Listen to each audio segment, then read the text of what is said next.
Achieving financial success takes dedication, discipline, and most importantly, a plan. For over 30 years, Don Reynolds has helped savers define their needs, formulate their plans, and achieve their goals. From accumulation to preservation and protection, and through the income distribution phase in retirement, implementing the right strategies makes all the difference.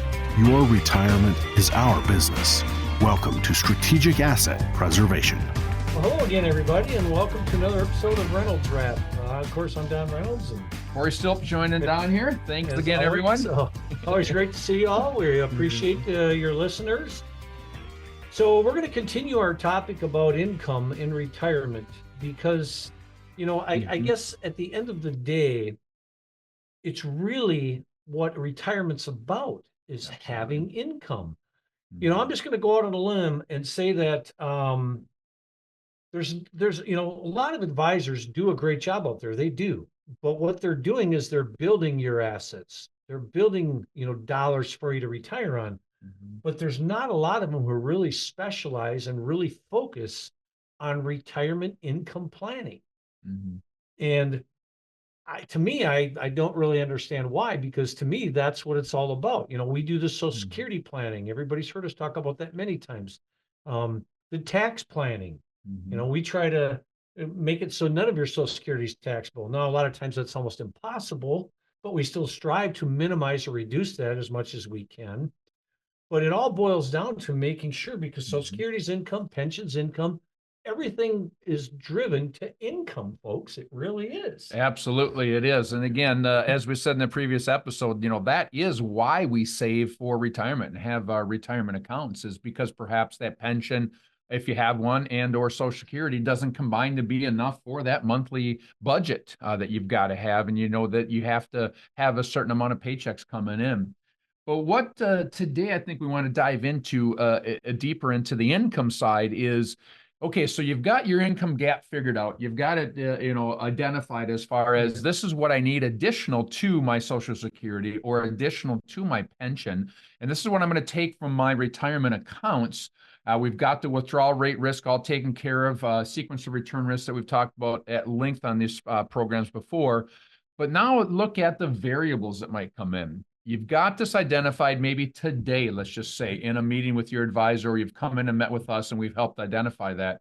What we do, and you want to make sure you do, is look at the variables. What does it look like for you then surrounding taxation and perhaps new taxation law forthcoming? You've got your gross check, you've got your net check. Yep. That doesn't go away, folks. I know when you're working, we get our gross pay, and boy, it would be nice if we could have all of that to play with, but we don't. We have our net pay. That's what we get to spend. Does your plan and income plan take into consideration taxation and potential taxation laws changing in the future? Does it take into consideration health care and how that perhaps is rising at a greater rate than inflation? Does it take into consideration, those variables that look at? Maybe it's a large expenditures in your future. Maybe it's a wish list items that you want in your future, big trips, grandkids coming in, gifts that you want to have for them. So again, those are some things that we really want to kind of dive into a little bit further now. Is you got your income plan in place, does it take into consideration variables and changes that might be in your future in your retirement plan? Yeah, for example, let's talk about IRAs, qualified money. So everybody knows now, well, maybe not everybody knows, but the rules now have changed. So now you don't have to touch your RMDs, required minimum distributions, till you're age 73, unless you were born after 1960. Then it's 75. Yes. So if you're counting on those dollars for your income needs, have you considered what kind of risk you're doing with those monies? Because now we get into sequence of return risk. And we've had, several conversations about this in the past. A lot of people, even in our workshops today that we still do, most people have never heard about sequence of return risk. And yet, to me, that's probably the biggest risk facing you.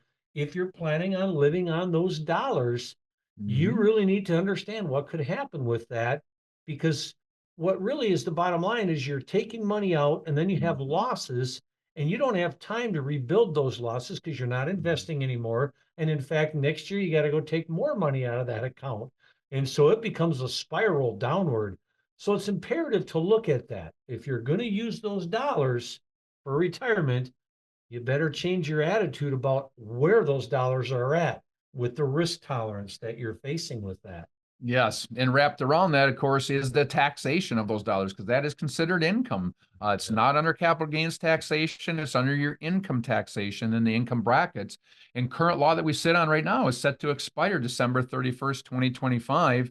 In January 1st, 2026, without a law change, we revert back to taxation as it was in 2017. And again, that is a bill, folks.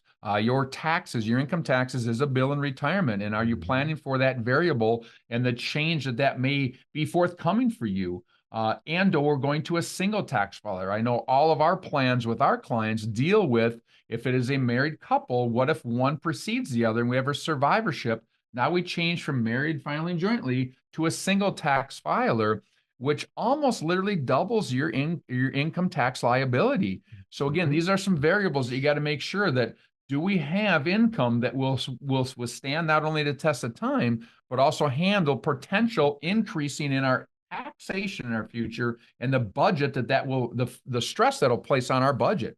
Yeah, I mean, and just to add lip to that, when you lose a loved one, there's nothing more tragic than that, your life partner. But like Corey said, you're going to become an individual taxpayer. So, the other thing is you're going to lose more income because one of those Social Security is walking out the door. The lower amounts go bye-bye. Yep. If you have pensions, a lot of pensions, like a lot of 3M pensions, a lot of those are 50%. So you get another 50% loss of income.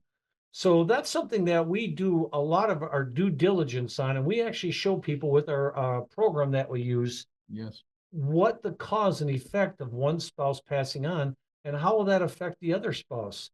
And I know that a lot of other advisors don't do that. And, that's their business. I respect that. But because we've had many people tell us when we show them that, well, geez, my guy hasn't even talked anything about that. We never even thought about it. Well, that's a huge thing because we want to make sure when we go to the maker, our loved one we leave behind is covered. They're going to be okay. And that's the key with what we do. We know this is going to work. It will be okay for both people for the rest of both of their lives.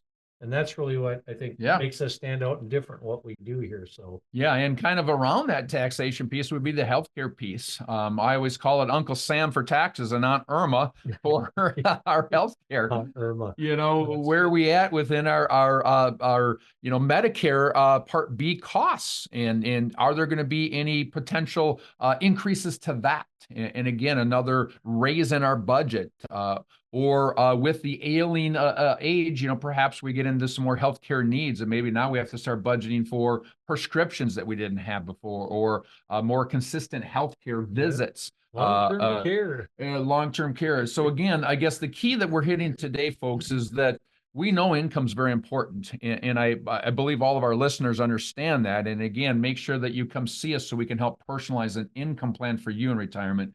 But also equally important, make sure that your income plan is not just for today and not just for next year, but again, it will stand the test of time and be exactly what you need in 3 years from now, 5 years from now, 10, 15, 20 years from now, with the potential increasing in your budget, not just due to inflation, but due to taxation changes and variabilities there, healthcare changes, and just, again, the whole bubble around us that life is dynamic. It's not static. It's going to change as you go forward. Correct. Well, with that, we want to thank you all for listening and tuning in. Again, we're here to answer any questions you have on any subject matter, but obviously income, that's why we're talking about it. We know how important that is. So by all means, give us a call, 651-773-3859. Again, that's 651-773-3859. Or you can certainly go out to our website. Obviously, you can see all of our podcasts on our website. You can set meetings out on our podcast or on our website. Yep. So, be proactive about this, folks. That's all we can say. With that, thank you very much. Yeah, look forward to hearing from you and sitting down with you, folks. Thanks so much. Take good care. Listen to more with Don Reynolds and Corey Still on the Strategic Asset Preservation Podcast by visiting 800preserve.com.